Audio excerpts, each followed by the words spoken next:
Përshëndetje miq, përshëndetje, uroj të jeni të gjithë sa më mirë kudo që jeni.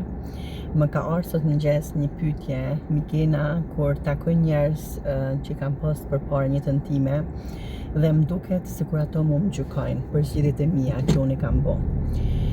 Mikë dashur, po e përsëris prapë fjalën e babës tim. Njerëzit kanë me fol gjithmonë dhe duhet kuptosh që kur ta takosh dikonin që është komplet me një version tjetër, me një bindje tjetër, sepse njerëzit ecin përpara, zhvillohen dhe mësojnë, i shohin gabimet e veta, dhe ka njerëz që janë akoma në ato bindjet shumë të vjetra dhe besojnë që janë okay dhe janë rregull për to, është shumë okay, por kur ty të prek kjo gjë, duhet punosh akoma me mendimin e të tjerëve që jep ti kaq shumë rëndësi. Njerëzit do flasin, njerëzit do shohin, njerëzit do gjykojnë. Unë mund ka rastis e kam pa dikonin që e kam pas njoftë, më thonë, shumë vite ma përpara, ka qenë nga miqësia jonë dhe ky person unë po e shoh nga larg dhe unë jam një person që kur më përshëndet dikush, unë e përshëndes, përshëndetje, ose ti e shikon dikonin që don me të përshëndet, domethënë të shikon në sy edhe të përshëndet, edhe unë e përshëndes. Normal, sepse njeriu tregon sa herë kulturën e vet. Dhe ky person po më shikon dhe po lun vetëm kokën, domethënë ti po i lëviz kështu kokën si kur me thon wow, si me thon ti je gabim apo ti ke bë diçka gabim apo ku ta di unë. Dhe më njerë kam buzëqish mrena meje dhe kam thonë ty uroj gjithat mirat, qofsh i lumtur, por vendimet e mia njet i marron dhe jo ti.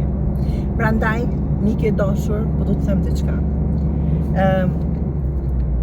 Këto lloj njerëzish që ty kanë me të gjyku, apo njerëzit që nuk ja akceptojnë vendimet e tjerëve, se çfarë vendimesh ti merr për jetën tone, kemi pas sa herë. Kemi pas në familje, kemi pas në rrethin tanë shoqëror, kemi pas në rrethin tanë miqësor, kemi pas në familje, desha me përsërit prapë, kemi pas domethënë edhe ndoshta në familje edhe më të largët, në kushurinj apo jo familja shumë e ngushtë, po du me thonë, por përderisa ty të prek ky vëzhgim, kjo sjellje, kjo fjalë që do ta thot dikushi, atëherë ka të bëjë me ty dhe jo me personin tjetër. Prandaj duhet prap të punosh me veten. Njerëzit kanë me fol sa herë. Birat e gardit s'mbyllen kurrë, fjalët e njerëzve, gojat e njerëzve s'mbyllen kurrë, kur ka thon baba jem dhe e thot sa herë. Prandaj jetoje jetën tone. Bënu i lumtur me atë që ty të përmbush. Ty atë bën të lumtur, se qa thojnë tjerë nuk është problemi jot. Problemi jot është po të merresh me lumturinë tone, të merresh me dëshirat e tua, të merresh me atë që zemra jote thot po, sepse ne njerëzit jena mësu aty ku duna me thonë po, ne i thojna jo, se ashtu na kanë mësu.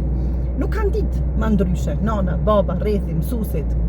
Prandaj duhet të mësohemi me dëgju veten, mi dëgju jetët tona dhe mos me të interesu mendimi tjerve.